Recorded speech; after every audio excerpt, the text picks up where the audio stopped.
Hey everybody, welcome to another episode.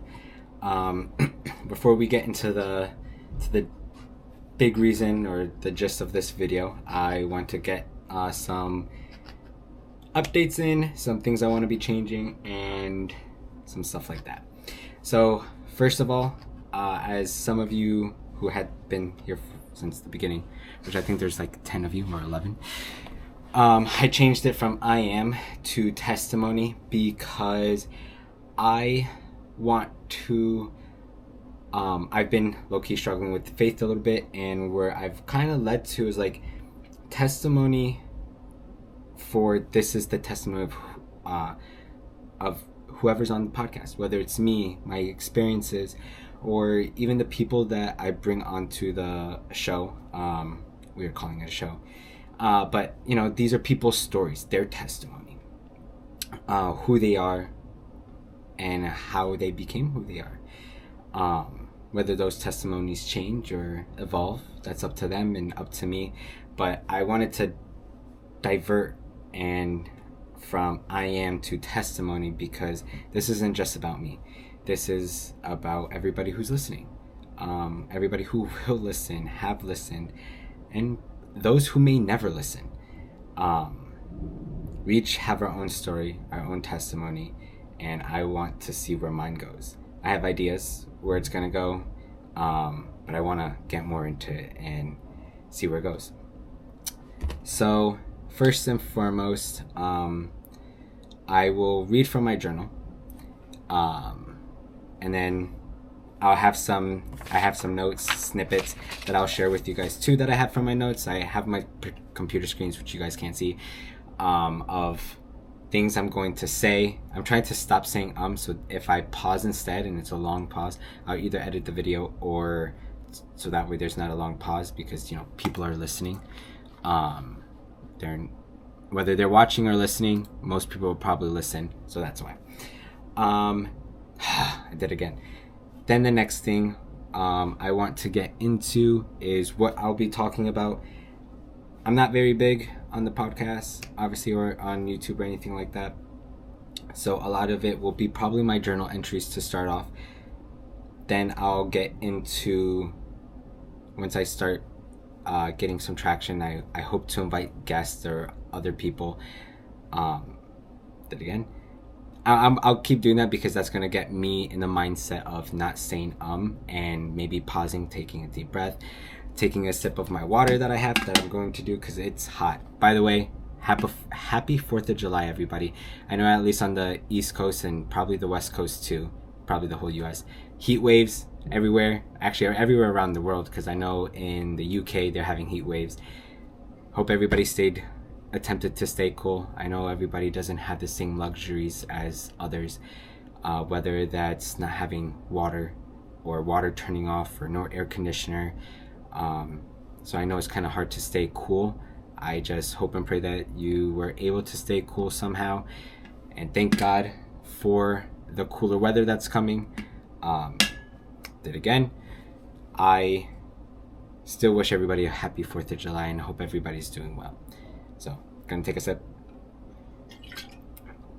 So, next thing, those are what the episodes I want to be, the testimonies, again, of what I want it to be. So, that's one.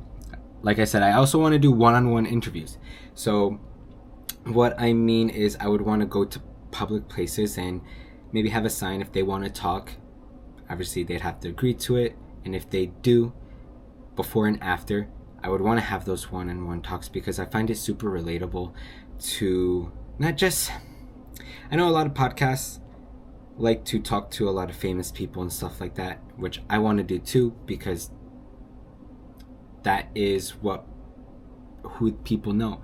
But I also want to talk to the common people, such as myself, such as the people I love, who aren't famous making billions of dollars because they each too have their own testimony. And most importantly, they're super relatable too, at least in the moment. Successful people are relatable too because they're human just like us, no different than us. They still bleed just as red as I do. But I want people to also be able to relate to other people as well. So I want to do what I would deem common folk, which we're all common folk really, but people not in the highest end of tax brackets, because they are people too. And I'm just reiterating. I have notes on my phone, so that way if you see me looking over, that is what I'm looking at. I have notes everywhere. I try to be as prepared as possible for this. I am technically an overthinker at times, so doing this helps. So let's get into it. Also, I want to do some episodes will be will be reading the Bible and what I've learned about it, probably journaling at the same time of what that will be, and what I've learned with science, because I believe science is proving what God already created, and I want to get into that, see what I could come up with, because there's a lot. There's one guy which I've quoted. I just have to get his IG handle. I will definitely shout him out. But he turns a lot of either psychology or how the brain works with neurons. I am going to shut that off and mute my computer.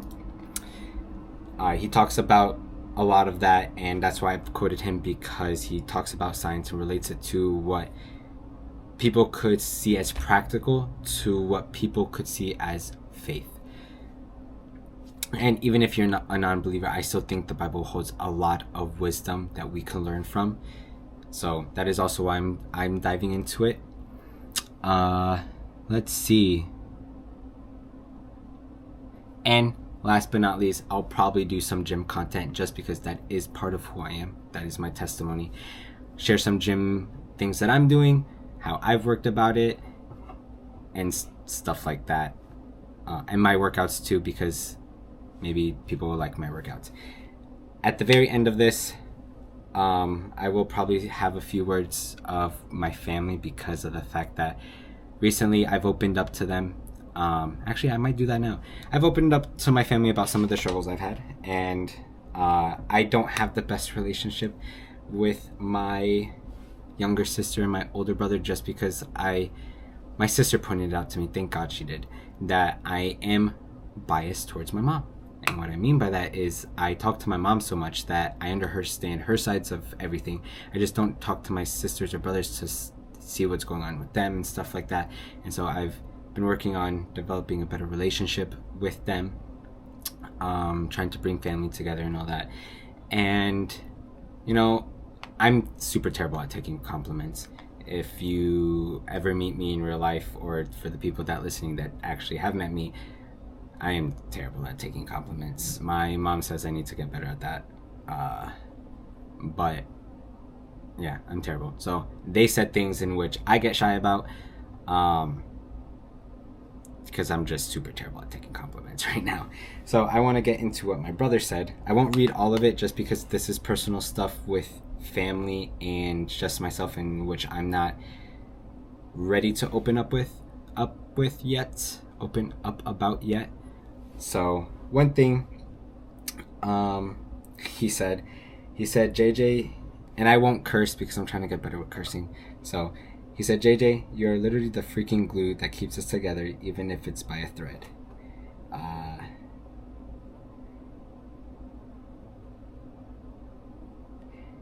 He said, you are the one good thing we all have in common. You never give up on us, no matter if we already gave up on ourselves. That's a trait that's hard to come by. We don't say it enough, but we are all grateful for you, bro. For real, just know that. I love you, dude. That got me shy. First time reading that, especially with my own personal issues and all that I'm going through. So it was definitely nice to hear. And you know, it's like my favorite anime, Naruto. I'm a nerd. Is when he was at like the waterfall of truth, and he fought his dark self. He tells his dark self eventually, he comes to understand and accept it, but he tells his dark self that he has to believe in the people that believe in him, even if he feels differently, or he is angry and stuff like that. but mainly because even if he feels differently, he allows himself to believe in that version that they believe, because that version is someone who he possibly doesn't feel himself to be. So I like that. And then what my sister said, which I have to get,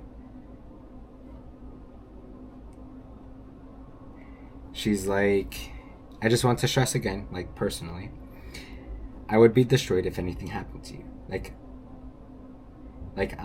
The grief I would carry in my soul, the sadness and guilt and dread and heaviness I'd carry for the rest of my life. I love you, JJ, and I mean it when I say that you're the best part of us. Without you, we would be so much more broken. You play such an important and beautiful role in the family, and I truly believe we would be nothing without you. I love you, Jay. Please don't ever leave me behind. I'll fly to Florida and go on adventures. I wouldn't want to live on Earth without you. Hearing that from my little sister as an older brother honestly brings a lot of joy to my heart, because I just want to be an older brother. I know how people could be out there in the world, and family is super important to me, and I'm trying to do better with family and people I love, because we're all going through hard times one way or another. We all go through, and I just want to be there for them, and honestly I want them to be there for me, because we're only going to get closer if we have each other.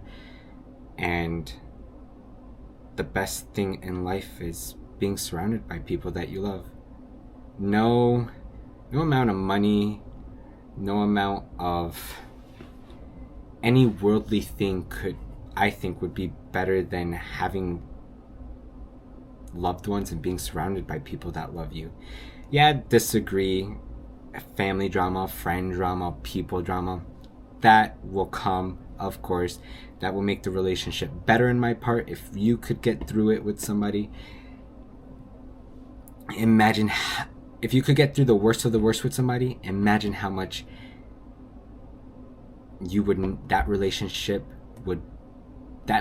to me would be unbreakable.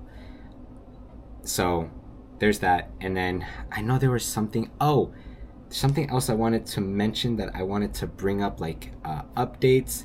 Now let me think for a second. I think I saw it somewhere. I had it too. I was thinking about, while I was talking about this, I did have it in my head. It just left my head, and now it is somewhere in a file. Did I have to deal with my brother? I'll probably edit all this out. If I don't, this is my first long episode, so I kind of want to enjoy it and let there be flaws, because none of us are perfect. I know I will keep on improving while I do more of these episodes. So I would love to see, or even show other people who have like goals and dreams and aspirations, or things they want to work on. You're not going to be perfect at first. And actually, a big thing a friend told me, he said a lot of people, he told me personally, he goes, you post a lot of your good moments, like when I used to reach PRs and stuff like that. But he said, you never post about your failures. And I think that's really good, because one, it's humbling, and two, it shows progress, and it shows other people like, hey, this ain't gonna be easy. It's not gonna be perfect. Like, you're gonna fail, you're gonna fall, you're gonna not be so good, but if you keep persevering, you're gonna get through it, right? So I'm literally trying to see what I wanted to say on, like, I know it was updates. Oh, I remember another update with me, because I'm trying to get better, just better myself, so I could better my life, which I believe betters the relationships I have in people, because I'm still learning. Everybody's still learning, as me and my mom talked about today. No one is perfect. We're all going through this world, this thing called life, for the first time. So we got to give each other some grace. I'm trying to give myself grace, which it's pretty hard at times, to be honest. For some reason, reason it's easier to give other people grace than it is to give myself. So trying to give myself some grace, and understand that, like, I know I'm gonna make mistakes. I know I'm not gonna get everything perfect, and I'm going to definitely mess up a lot. But I also know that I do want to get better. I want to try to improve and do the best I can. So that's what I'm gonna do. I may have to stop for a split second because I can see my camera's dying, and I don't want it to die. So I probably will have to put the charger on. I'll probably edit this out. Maybe, we'll see. But there's that. So with that being said, I recently got a therapist. It's shmoney, but I think nonetheless I'll figure out a way. And what is money to bettering your life, right? Mentally, physically, any of that. There no amount of money is worth the fact of not doing better.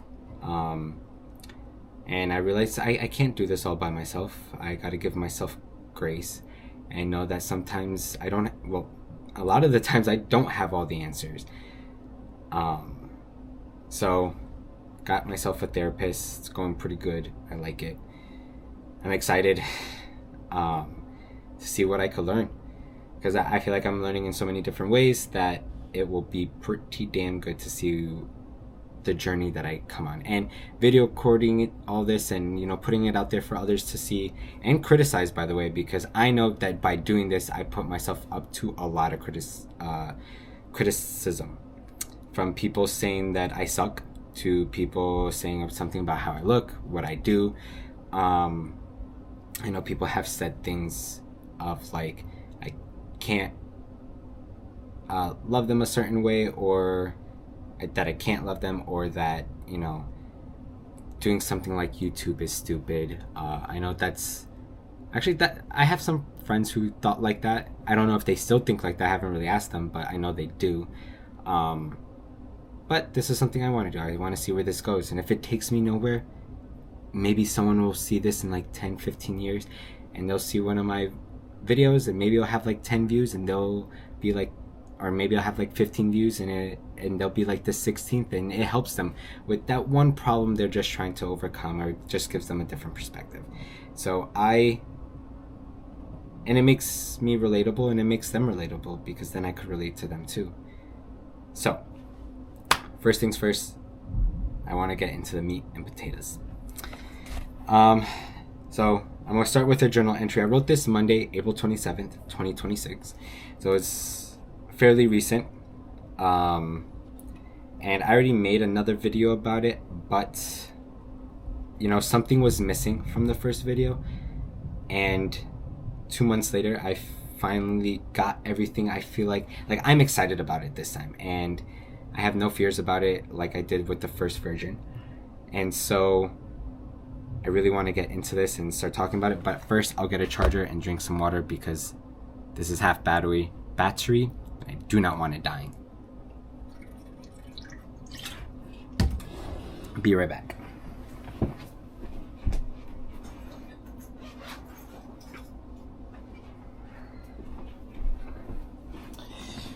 All right. Got the charger. Now, just to actually plug and play where it's right here. Hopefully I could charge and record at the same time. I can. All right, now into the good parts, or at least the parts I really wanted to get into. All right, starting. And just a quick heads up, with all my notes I have, I'll be switching back and forth because they have different talking points. So recently I have been thinking about what love is. I mean, who hasn't? I have seen many videos and poems on Instagram lately, no doubt listening to my thoughts into what I talk about, and saw many iterations of love. Some were about obsession over the other person, passion born that seems to never dim, an everlasting fire. Others tell us about a slow burn between the two, a love constantly fueled to stay alive, a combination of both. Really looking into each of them, I don't see which is right. Maybe it's a combination, an inferno constantly alive by both people, being unable to live without that person, or knowing you can, but still choosing that person regardless. Maybe it's like this and much more, especially for us humans. Is love what the movies portray real? The shows, the literature, some love seems to be stemming from wounds from childhood or damage caused by life. So many different portrayals of love, and yet what I believe to be either distorted versions of love or fragments of love. I'm sure we get it. We once thought we knew what love was, and what we once thought has changed, transformed, expanded. I think the love we accept is either the love we needed and or wanted, or the love we thought we deserved, the love we believe we were starved of. We believe what the movies, shows, and literature portray as real love. I think they are pieces of what is, and not its totality. I say this because I see flaws in this love. How can love be held to these standards, especially when I take a closer look into these loves? When passion fades, do you still call it love? Obsession seems to stem from worry and some type of trauma. It seems to... Sorry, I just saw my camera dim out, and I don't like seeing that because it makes me think, no, it's not recording. When passion fades, do you still call it love? Obsession seems to stem from worry and some type of trauma. It seems to me that obsession at its core seems to be some kind of trauma or even selfish in its own way. When obsessed with someone, if they no longer want you, what becomes of you? Your love seems to be destructive, especially your mental state. What you have based your entire identity on vanishes overnight. And if the other person left voluntarily, forget about it. This obsession can disregard those around, and possibly both you and your lover in one form or another. I mean, look at the show You, starring Penn Badgley, which I hope I said that right. I can see how having a slow burn type of love is the most beneficial. It builds the strong foundations of a friendship that can grow into unrequited love, also less likely to get burned. This is not to say that the love above isn't a version of love. I am sure they are pieces of what real love is. What I have come to call this love is unconditional love. A love that can be all the above and so much more. Because looking at those around, including myself, I don't think many of us know what love is. Hence why I'm writing this. I'm sure we have pieces of the puzzle, but not all the pieces. First and foremost, love destroys. Real love destroys the walls we put up, destroys concepts like ego, fear, and lust. Love transforms, which is scary for a lot of us. Love is truth. It looks past the mistakes, the fear, the ego, pride, lies, insecurities, and flaws of the individual.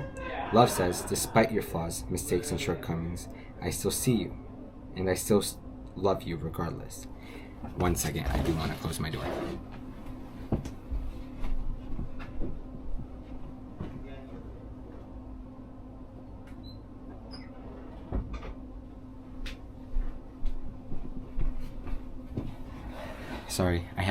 Not that I'm sorry that I have roommates, but I don't want their conversations to be heard either, for their sake. So I had a note here. Love is not a feeling. It's a choice despite the feeling, especially the negative ones. Excuse me. The choice to change and get better. The choice to open up your heart even when you're scared and have no idea where things will go. The choice to love without expecting anything. It's the choice to make them coffee and breakfast despite being mad. It's the choice to make sure they have the coffee they like in stock so she never runs out. Love is the choice to choose them. Love to me is wanting the best for them, but also becoming better because of them. Continuing. It reminds me of a man, if we could even dare to call him a mere man, who loves with all his heart, so much that he gave his life for all of us, and I mean all of us, which can be a hard concept to accept. He gave his life to every human being to ever live, those that harmed him, mocked him, whipped him, beat the absolute daylight out of him. And he had fears. He wished there was another way, but persisted regardless of his fears, worries. Regardless of his fears, worries, and how people would eventually treat him. Eventually, he was crucified for all to see, for all to mock. Instead of cursing or vaporizing those that hurt him, he wanted them forgiven for their transgressions against him. All of that, and much more, simply because he loved us. Compared to this, human love seems flawed. I have another note.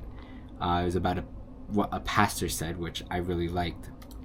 He says, I mean, can you imagine Jesus dropping the cross and saying, I've had enough. If you people didn't change by now, you'll never change. I've done nothing but good. You broke my heart and broke my trust time and time again. And even if you say you're sorry, how do I know you still won't do it? I'm done with you. I've had enough. Every one of us has felt that, talked like that, and treated one another like that. And we can't even imagine Jesus doing that.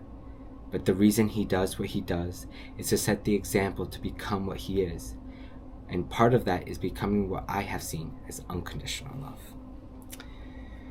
All right, next paragraph.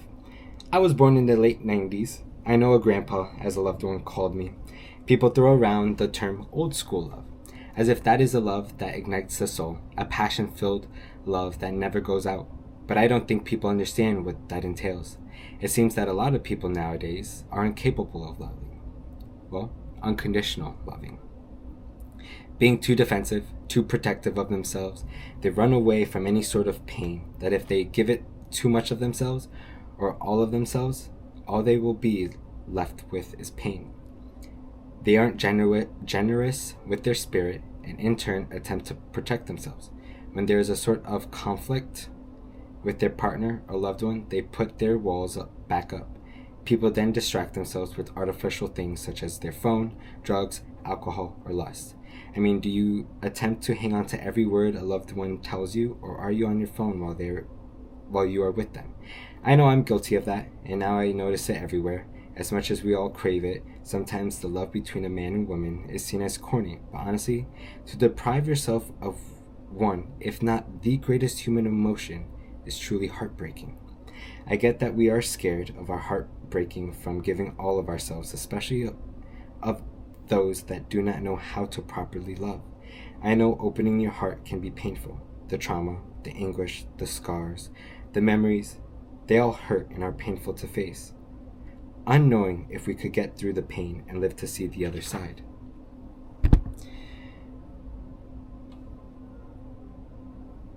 Sorry. The screen will be... Okay. You may need to cry to open your heart. I can say it does not always hurt, and when it does, it means it's a sign of growth. The beginning of your heart cracking open may be painful, but that pain transforms, because if you inquire deeper into the pain, you know what you're experiencing is love. The real deal. As Andrew Garfield once said, what is grief but all the unexpressed love that remains after a loss? So I have 2 notes here for this paragraph. I'll start with this one. TMI. Not my TMI, but just TMI. An orgasm is the most powerful hit you could take to the brain. The dopamine that hits, insane. But when you pair it with pornography, it's even more drastic than that. You're augmenting your brain regarding a pleasure response that is unnatural, so it can't be recreated. You begin craving something that a human being cannot give you. I'm unsatisfied, or this isn't my type. Well, were you really supposed to have a type? You have indoctrinated poison, and that poison dilutes your sight. If I'm looking through a broken lens, there's been poison deposited into my heart, and I need to get it out. Maybe you're in a season where you're like, I can't just shake this. Well, how desperate are you? To the person in the well, Jesus asked him, do you want to be healed? His response was that no one was able to bring him to the well and that people got in front of him. In a way, Jesus says, well, that wasn't the question I asked. I asked if you wanted to be healed. The introspective suddenly, you'll say, well, I'm afraid of being healed because I've never been healed before. That the reality is I'm scared of being healed because what would that look like? What would that be like? What would I be without my addiction if I can't hook up with whoever, if I can't watch pornography, if I can't do X drug or X thing? Because everybody has some type of vice. Even if I can't give myself away, who am I? Am I valuable? You've devalued yourself, and it has nothing to do with you, but everything to do with sin. And in this, at least in my perspective right now, that isn't what I've said. This is a quote I got from somebody offline. But when I think of sin, I don't necessarily think of things that are bad. I think of things also going too far. Like sex isn't bad, but maybe it's not the best thing to have sex with so many people, to be promiscuous, because it's the depth of that thing that gets people. When you get too deep into it and you can't find yourself out, you have no control, or you let go of control of yourself in those aspects. And then the next one, which is 5. Also, I got online, someone had said it and I just liked it. And God says, I'll give you the love that is yours, but only when you learn not to chase it, not to force it, and not to lose yourself trying to keep it. What that means to me really is when we lose ourselves in it, is that we don't...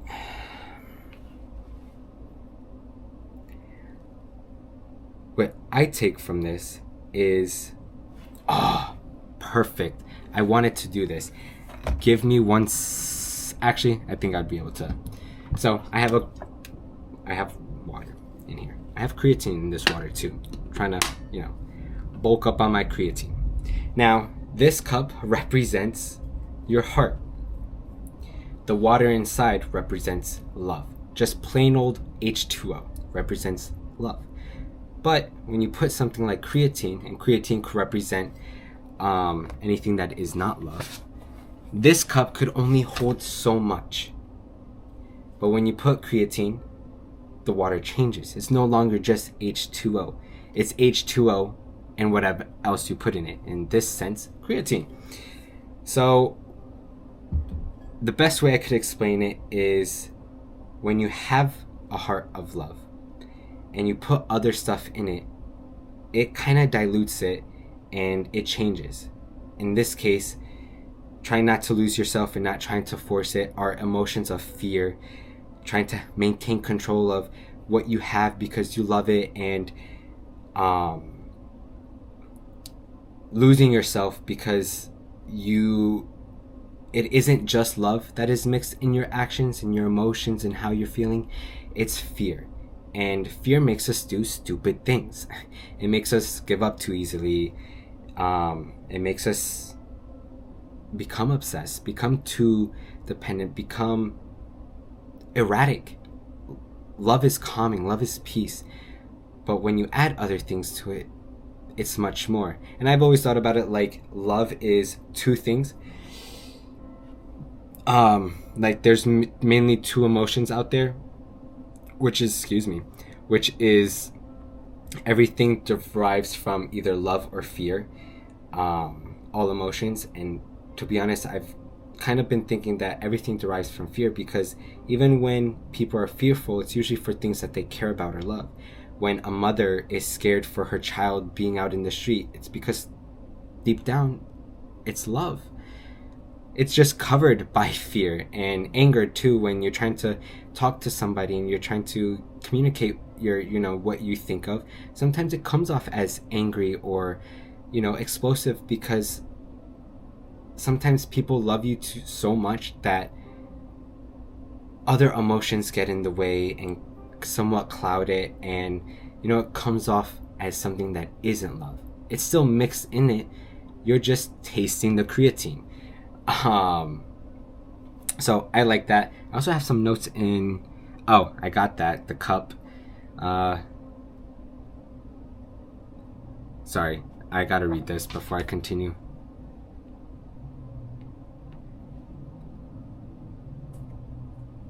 Okay.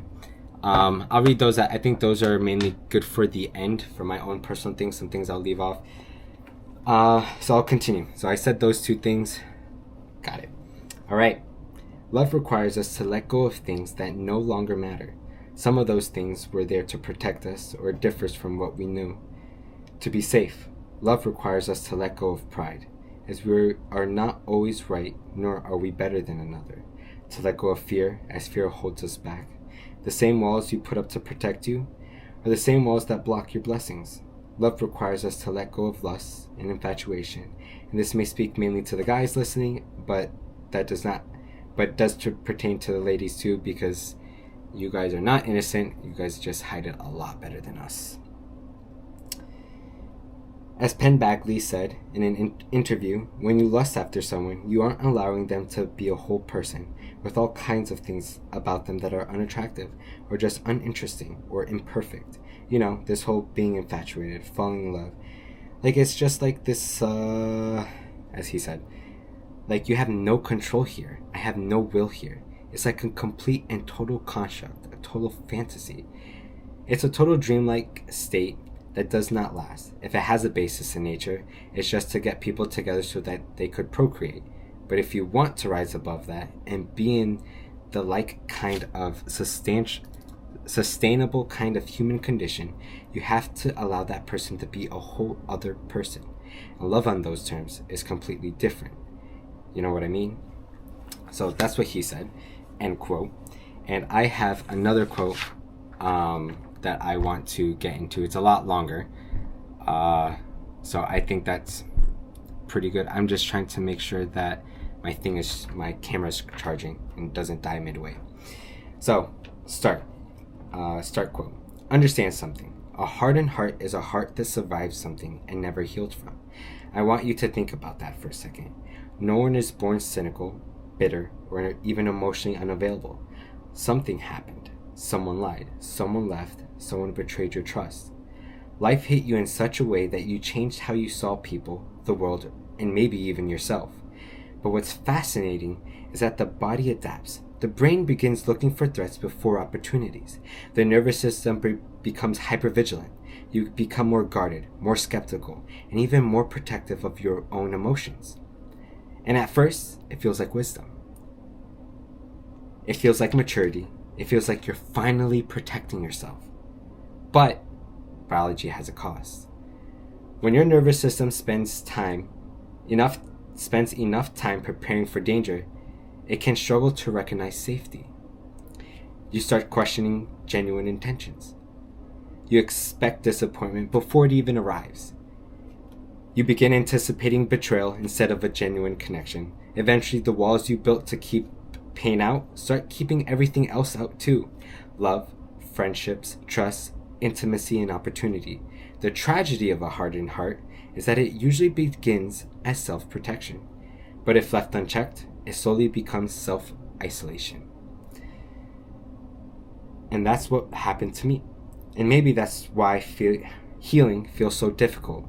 Because healing requires something that feels completely irrational, crazy. Opening back up. Not because everyone deserves access to you, and not because everyone can be trusted, but because permanently closing your heart does not punish the people who hurt you. It punishes yourself. The goal is not to become naive. The goal isn't to abandon discernment. The goal is to become wise enough to recognize danger without becoming incapable of recognizing good. Because the strongest heart isn't the one that never gets hurt. It is the one that remains open despite it. And maybe the goal is not to become so protected that nothing can hurt you. Maybe the goal is to become so healed that not everything does. There's another quote I have by him. I will definitely shout him out in the bio because I liked what he talks about. He talks about the Bible. He is what I believe a Christian. I cannot answer this phone call just yet. But he also talks about science and how the brain works and everything like that. Because, like he said, your body starts adapting to things and neurons start firing and wiring together. So by trying to protect yourself, you become a slightly different person. And that happens with all experiences, good and bad. But I liked what he talks about. I definitely would love him on the podcast. If he's listening, if he ever listens to this, I would absolutely love to have him on to pick his brain and, grow from it myself. And maybe he picks my brain and see where it goes. So there's that. So some other descriptions of love that I have also stumbled upon is this. These are by C.S. Lewis, which I did not know. He was a very devout Christian. So he has his own interpretations of what love is based on what he believes. First one is, to love at all is to be vulnerable. Love anything and your heart will be wrung and possibly broken. If you want to make sure of keeping it intact, you must give it to no one, not even an animal. Wrap it carefully bound with hobbies and little luxuries. Avoid all entanglements. Lock it up safe in a casket or coffin of your selfishness. But in that casket, safe, dark, motionless, airless, it will change. It will not be broken.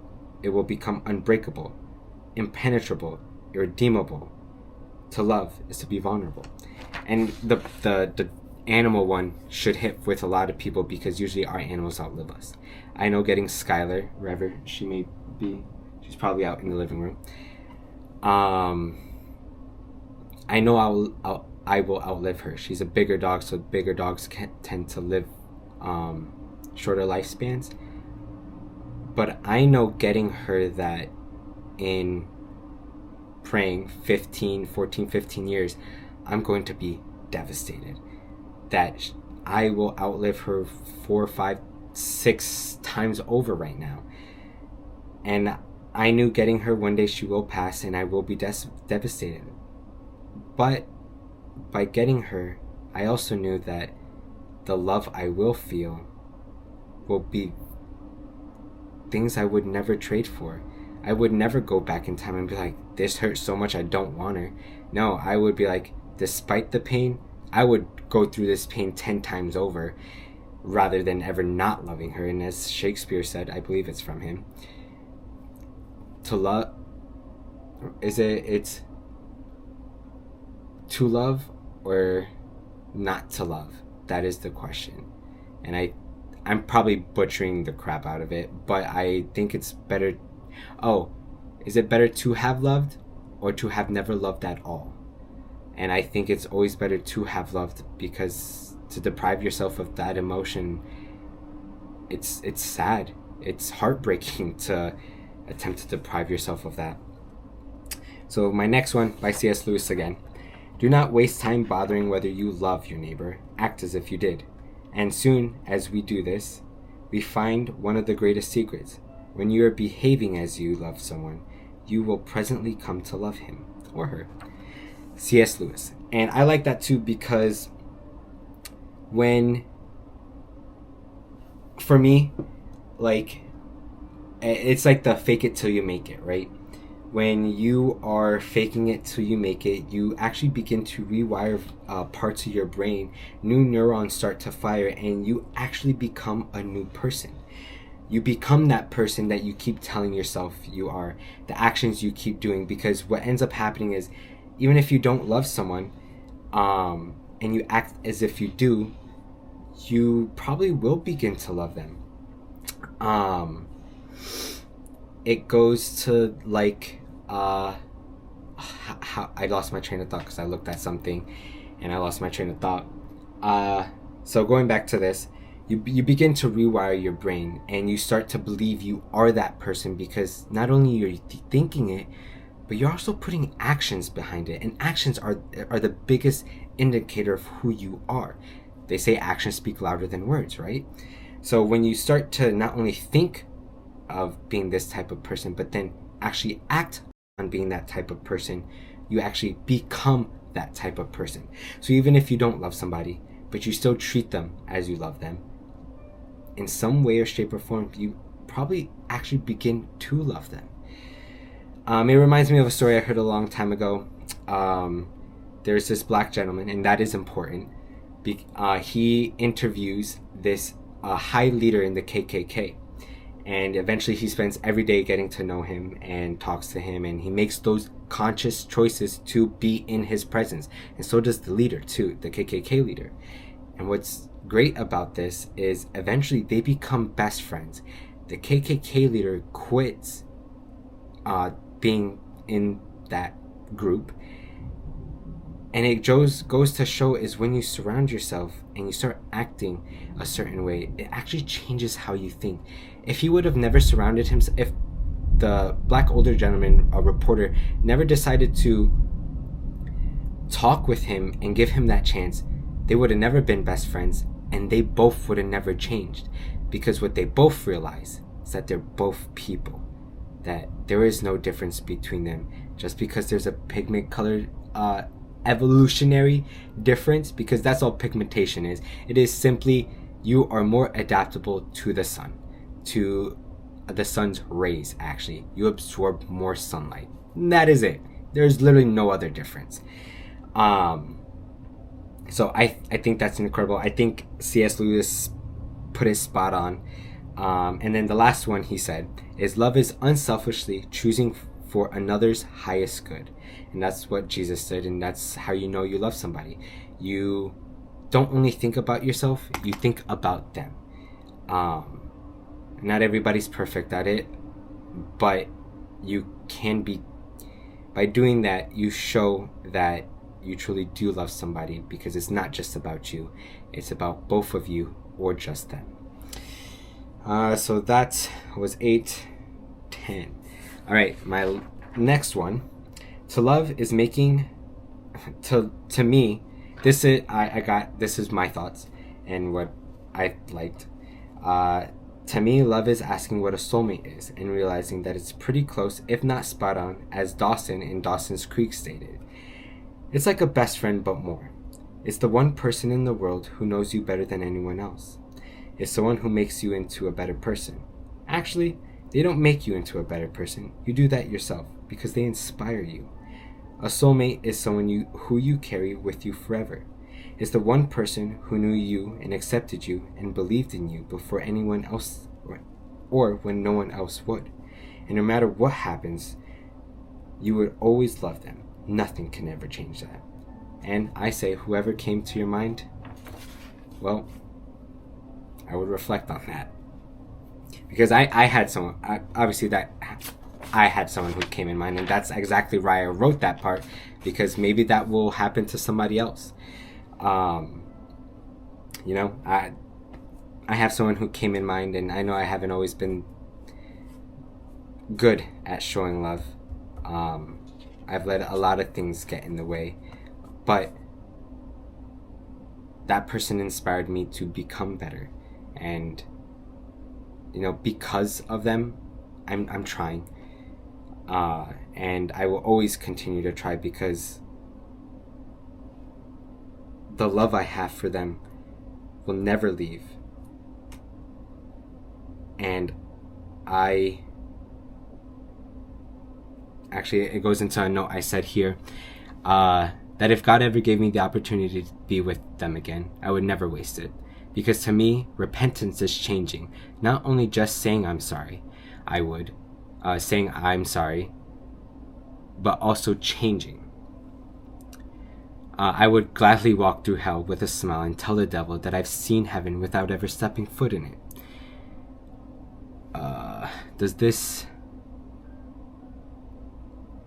Oh, and the next thing I said, because Jesus Christ and God is love, the devil will always try to destroy anything that gets closer to God. And in my life, I have almost allowed him to win. But he won't, because I'm only getting closer to God. Not only that, but I still love. That's why he tries to ruin relationships by allowing certain things to feel good, such as lust, addiction, that drive a wedge between you and the people you love. So that way, you aren't together with them anywhere. And I've refused to let him win. Literally. And that a lot of relationships fail because... Oh, not there yet. But... and then I have one more sticky note before I get into the rest of this, which is getting pretty long. I like it because this is like a mini movie someone could be watching or listening to on their drive to work. I wrote another sticky note that pertains to it. Oh, and this is from a little video, like a cartoon video that they were trying to portray something, and I liked it. And the animation was really good. Once I get more better into this, I will definitely write down who this is, because I always want to give shout outs. I don't just want to use my stuff for me to talk, but I also want to shout them out because, you know, this isn't just about me. So they had said, oh, I would die for you. Oh, I would kill for you. Okay, well, I would change for you. I would reject the impulse to indulge in my flesh and the nature of the world. In the world for you. I would wake up and get out of bed an hour early every morning to make Jamaican coffee and waffles for you. I would be there for you no matter what. I would leave the light on for you and cover every mirror until you feel safe. And I would hold you tight until you felt at peace. Sure, I can be strong if I have to. I can fight if it's truly necessary. But when I think about the way that I love you, it does not make me feel violent. It makes me feel at peace, gentle, and calm. When I look at you, I know that I am not just my flesh, but cut from the same cloth as you by the Creator. I tweaked it a little bit just because some of it didn't really vibe with me, so I tweaked it. I paraphrased it.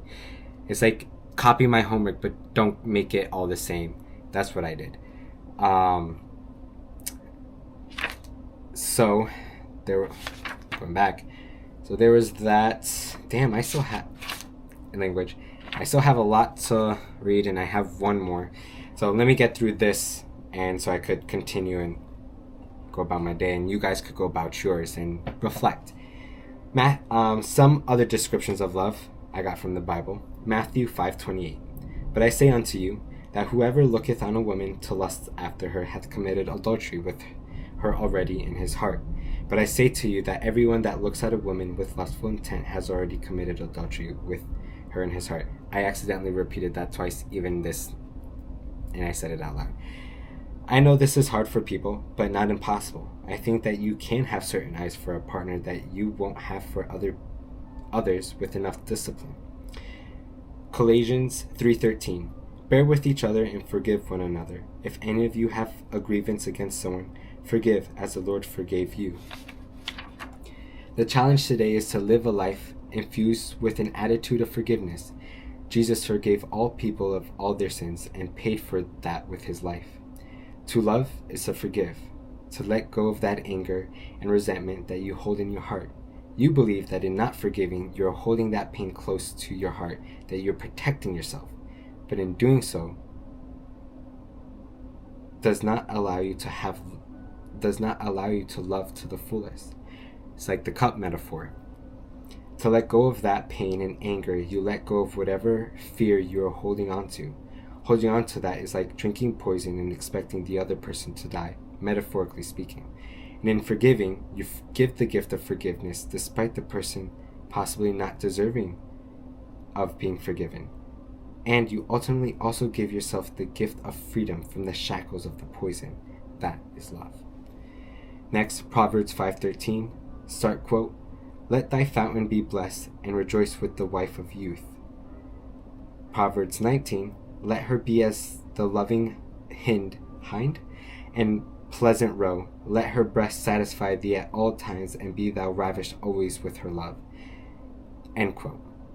Because I'm still reading the Bible, I decided to see what other people have perceived this message, which one fits pretty well.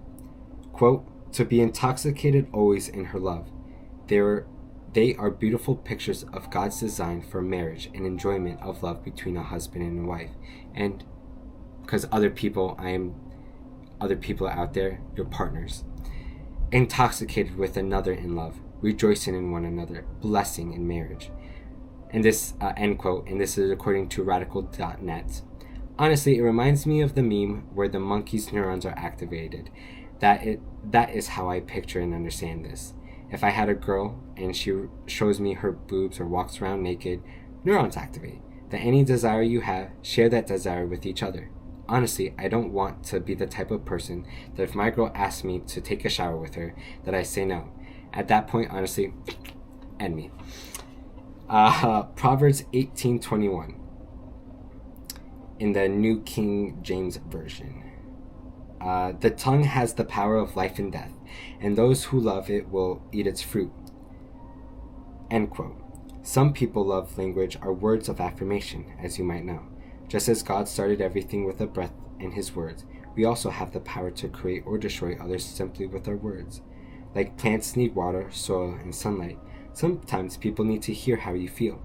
Your words can uplift someone. Express how you feel about them. Express your love to them and allow them to to understand your love through words, touch, time, service, or gifts, in the language that they understand. As such, your words or even lack of words have the power to destroy as well.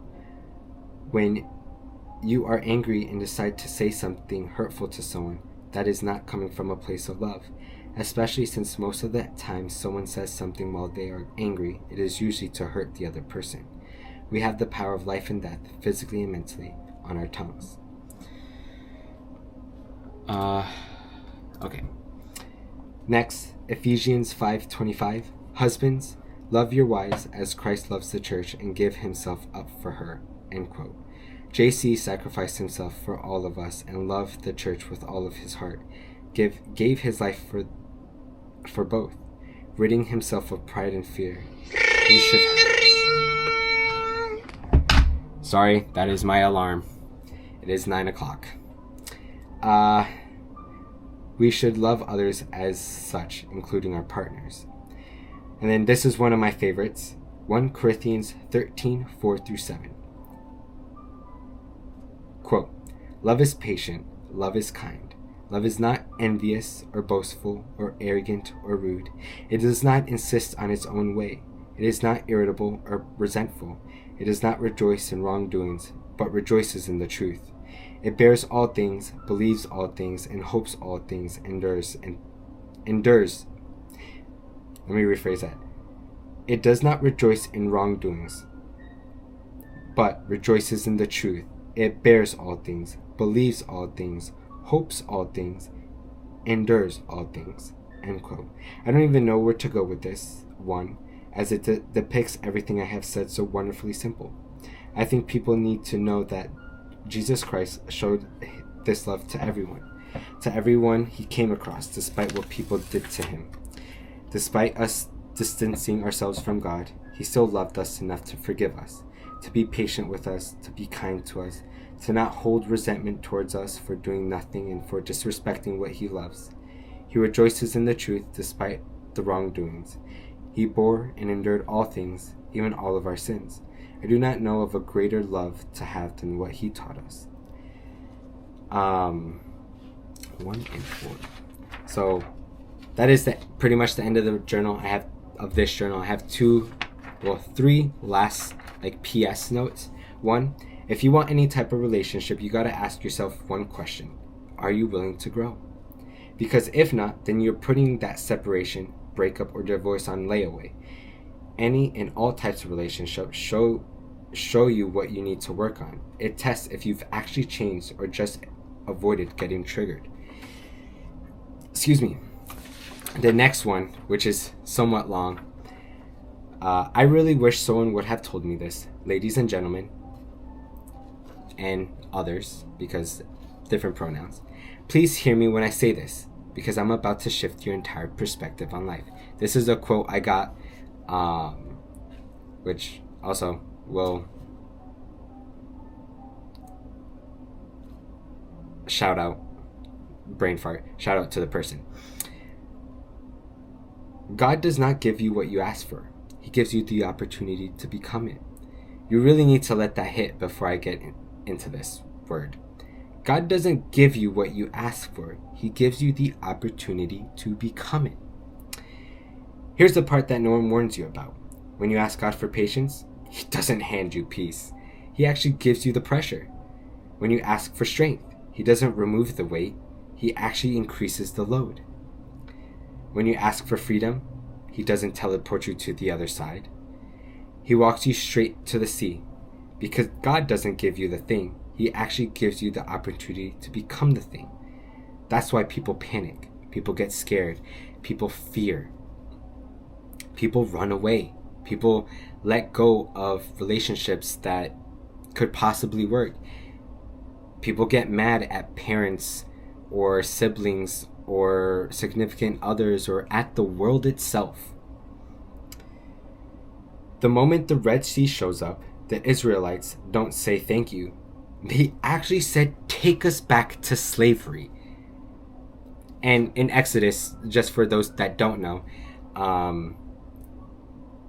Moses freed the Israelites from the Egyptians, and he took them away to what God had promised them would be their land. And when this happened, the Egyptians actually chased after the Israelites to either kill them or enslave them again. And when they were following Moses, they actually... it's not Moses. Oh my... I feel like it's not. But maybe he had said it. Oops. Actually, let me use my phone. Good thing I have my phone here, because this allows me to be more accurate in what I want to talk about.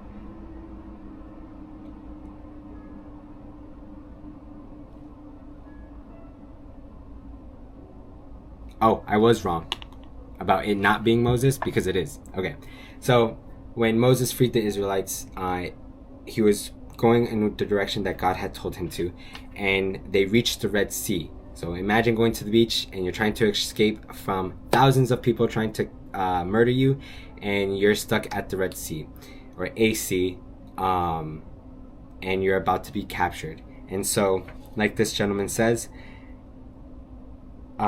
they actually asked to be taken back to slavery. Think about how insane that is.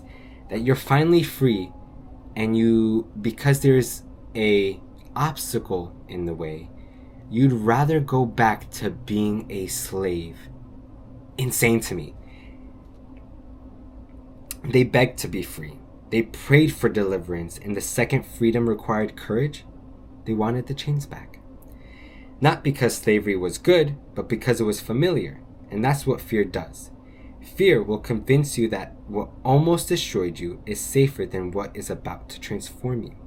So, when God answers your prayer, it doesn't feel like relief. It actually starts to feel like resistance. It feels like exposure. It feels like risk. It feels like everything is getting worse. That's when people usually say, I thought God was in this, but He is. That's why it's uncomfortable, because if God removed every obstacle, you would never develop faith. You'd only develop comfort. The Red Sea wasn't punishment, it was preparation. It forced a decision. Go back to who you were, or walk forward into who you asked to become. And here's the line you need to hear clearly.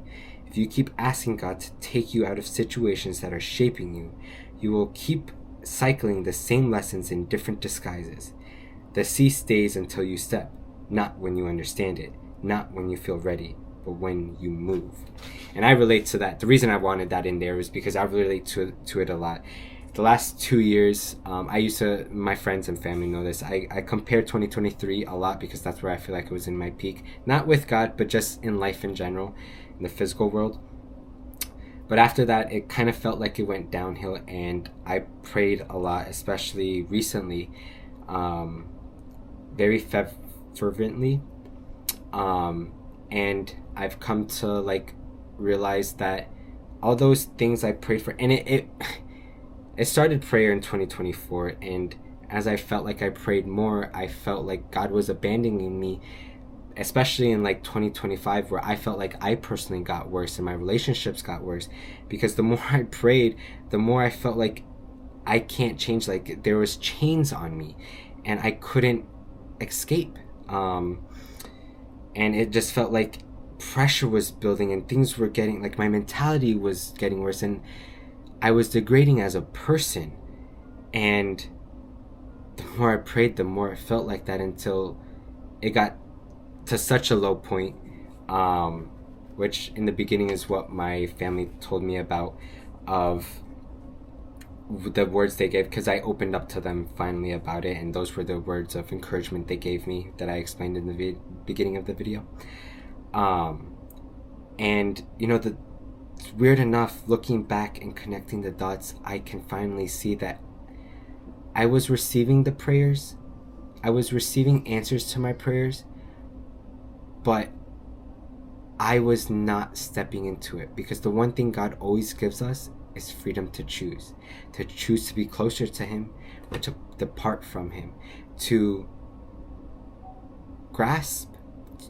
He is handing you the prayer. You prayed for something, you asked for something, He handed it to me, and I just wasn't taking it. I asked for change, I asked to get better, and I just wasn't doing anything with it. I asked myself, who would I be without this sin, this addiction, this downfall that I carry with me, these chains. Who would I be without these chains that I have desperately held on to? And it wasn't until I started freeing myself that I started to realize that I was given the key, I just never used it.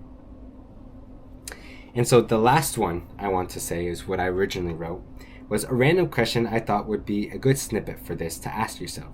Do you think yourself as confident? If so, are you confident enough in yourself, in God, to be loved and to love back?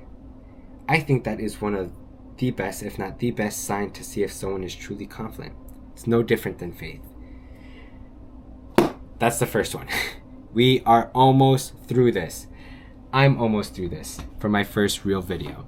Now, this, I have another journal entry. All right, so this one I wrote on Tuesday, June 30th, 2026. So it was more recent. Right now, I'm finding it hard to find the words that feel right and are right. I overthink on what I want to say because I want the listener to understand.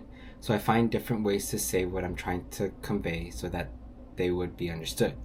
I search for those that may have said it better than I would or would have. So you guys see, quoting a lot of people. Especially when it comes to the people that I love, because the one thing I wouldn't want is to be misunderstood by them. For them not to see me as this crazy lunatic that I do feel like. So they would agree with me and not challenge my view. So that way I would not question myself. That in a way, my faith would not be tested to such an extent. Sometimes people say you're crazy for thinking a certain way until you do the thing. Because when you show pieces of yourself, you allow the world to judge those pieces of you. And the world does judge harshly. Sometimes it's in the sad look of your best friend gives you. How you sound like a broken record. No one's ever said that to me. That part I just feel myself. They tell you that you don't get to love them, or that you don't get to do what you set out to do, or that you can't. I understand that it comes from a place of love disguised as fear for your mental health. They want the best for you despite how it might come off. Despite my fears, for some reason, I still want to share. That maybe someone will be able to learn from my mistakes and succeed and do better than me. It reminds me of a scene from The Chosen in what 1 Peter 1, 6-7 talks about. In The Chosen, Jesus asks Peter Simon, "Why do you think the Father and I allow trials?" In which Peter Simon replies, "I don't know, because it shows the genuineness of your faith." Jesus replied. In 1 Peter 1, 6-7, it states, In this you greatly rejoice, though now for a little while, if need be, you have been aggrieved by various trials, that the genuineness of your faith, being much more precious than gold that perishes, though it is tested by fire, may be found to praise, honor, and glory at the revelations of Jesus Christ. But that does not mean I don't understand why my faith was lost. I was just not changing, and changing did not happen till later on. Let me get my phone because I don't really, not for my other notes.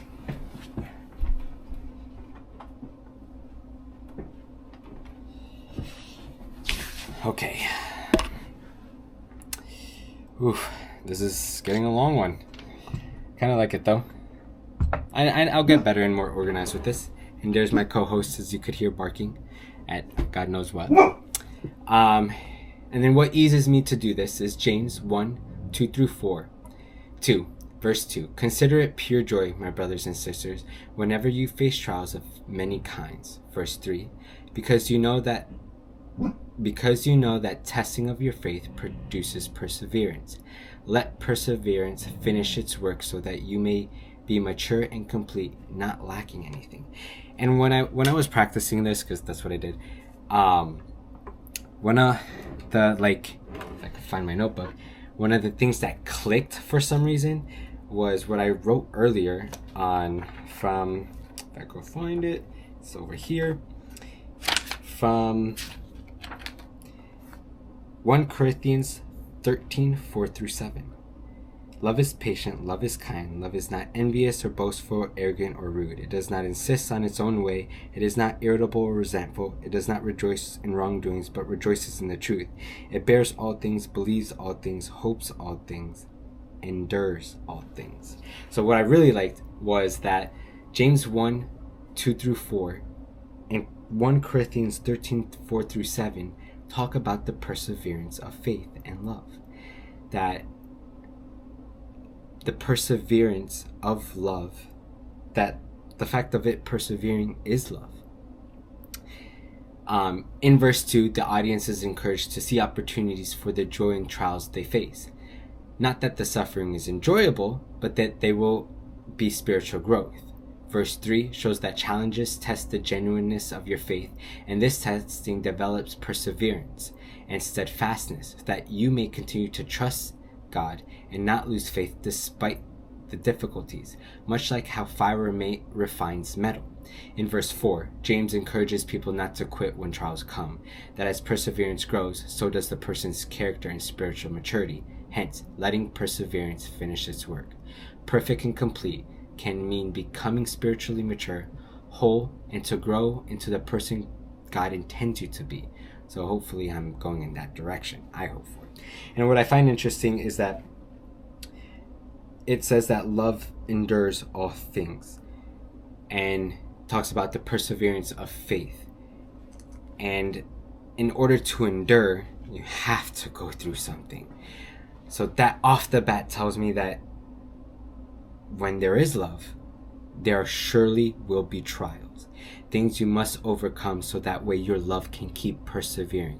It won't always be like that, but when those days come, to persevere, because that is love. Love is persevering. Love is taking that step forward even if you're weak, raising your hands even if you can't, hoping even if your heart feels weak and weary. So continuing on. Recently, 2 songs played that got me thinking a lot about myself and my faith and the type of person that I wish to be. The first song is called Hard Fought Hallelujah by Brandon Lake featuring Jelly Roll. Country artists, love them. They're some of my favorites. In the song, Brandon sings, "There's days when praise comes easy, days when it takes all the strength I've got.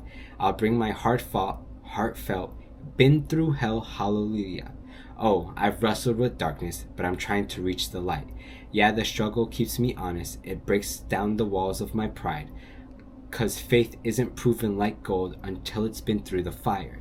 My head, heart, and hands are feeling heavy. That's when I lift them just a little bit higher." Faith is never easy. Faith lives in the gray area of seeing and not seeing. But honestly, sometimes it feels like it lives in the not seeing. I'm sure we all felt like that. Faith seems like a lie that you're telling yourself to keep going, as if you're delusional and crazy. By the way, here's my co-host, Skylar.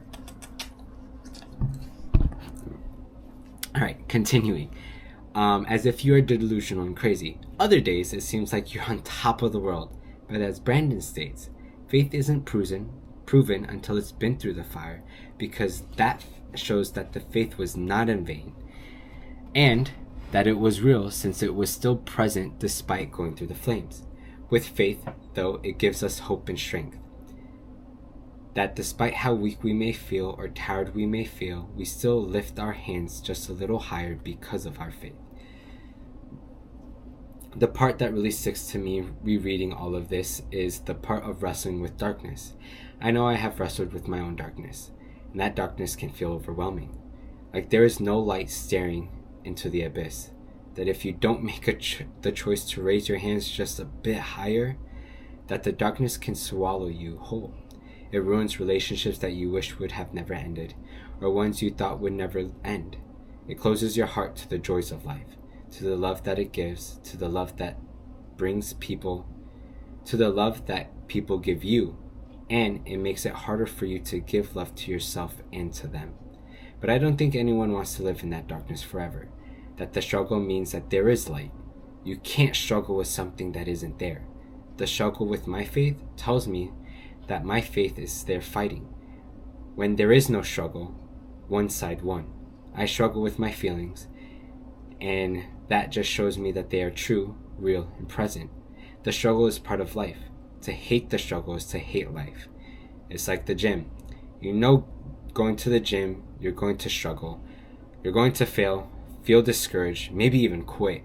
But eventually you go back and you fight through it, because you know once you go through it, you will eventually reach the light, or in this case, build the muscle. Especially if you have a good gym partner, and it makes reaching for the light easier because they push you. The next song is called Unspoken by Kane Brown. He starts the song by singing, "I hid my heart on my sleeve. I felt the weight on my back. I wonder who I should be. I tried to run from my past, held my tongue, played the game, kept one foot out of the flame." Listening to this reminds me of things I struggled with. Feelings like you weren't giving your all, and in a way hiding parts of yourself that you did not want to hide. For me, I hid parts of myself that I were scared to dream or to really go all in, to take both steps into the flame, because the flame is where you are forged. Such as I hid my heart on my sleeve, wondered who I should be, and running from my past instead of facing it. Not because of the people, but because of all the things I was scared to face. The stories I made up in my head without actually giving my all. Risking it all, even if it does hurt. But then somewhere along the way, we get tired of being this type of person. We can feel the parts missing and how low the quality of life is by living like this. So, he sings about the choices you'll start making. It's about time I speak my mind. I ain't gonna leave a prayer left unprayed. I'ma let it all off my chest. Gonna stand tall on what I say till I'm down on my last breath. When they lay me in that Georgia clay and that pine wood box is closing, one thing they'll all know is I did not leave a word unspoken. Every I love you, every I'm sorry, ain't gonna go unheard. What I'm going to do is tell the truth, hell, even if it hurts. Looking back, I feel like I have held back so much throughout the years. Hearing this song and those lyrics got me thinking that there is no better way to live. To live a life with no regrets. To stand on your beliefs and willing to die on that hill, because if you don't stand for something, you will surely fall for anything. I mean, as a child, we grew up with heroes or people that we looked up to. Those heroes always stood up and even risked their lives for what they believed in. Reminds me of Jesus and his apostles dying and risking everything for what they knew to be true. So, to end this, what is the point of all of this, right? What am I trying to convey? It's quite simple. This is my testimony. Everything I have said is a testimony of who I am or who I have decided to be. One of the most satisfying things I can think of is being a man of my word. To not show the world, but to show myself that there are certain things that I will not accept nor back down from, that I would rather die on that hill than take a step down. Of course, I will keep an open mind, but certain things I won't. As of right now, the things I have decided to stand on is who God is and who I love. I find peace and joy thinking of being at the end of my life and knowing that I stood on those beliefs despite what the world tells me or the pain that I went through standing on those beliefs. Faith tested cannot be trusted, because to me, the pain will be worth it and not in vain. So that is why I have rebranded to testimony. I hope to be able to share more of people's testimonies and what they stand on. I definitely want to start with everyday people. Also, while reading the Bible so far, I chose testimony because Jesus showed his testimony. He went through immense pain and humiliation and never changed, and then died on what he preached. I have been inspired by that. Finally, if anyone survived listening to all of this, that I wish to hear what you guys have to say in the comments, what your testimony is. Maybe we could do some type of Zoom call. My friend is calling, so one more second. Share in the comments, like, subscribe. I want to hear what you guys have to say. I want to continue this, and I want to see where this takes me and where this takes us, where this takes you.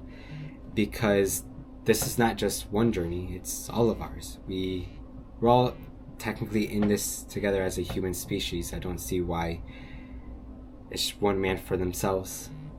So with that, I will end this. I hope everybody had a good 4th of July. Everybody stayed cool. Everybody surrounded themselves with loved ones. I'll catch you all later. Peace out, Boy Scouts and Girl Scouts. And one final note, 5 to 5 million.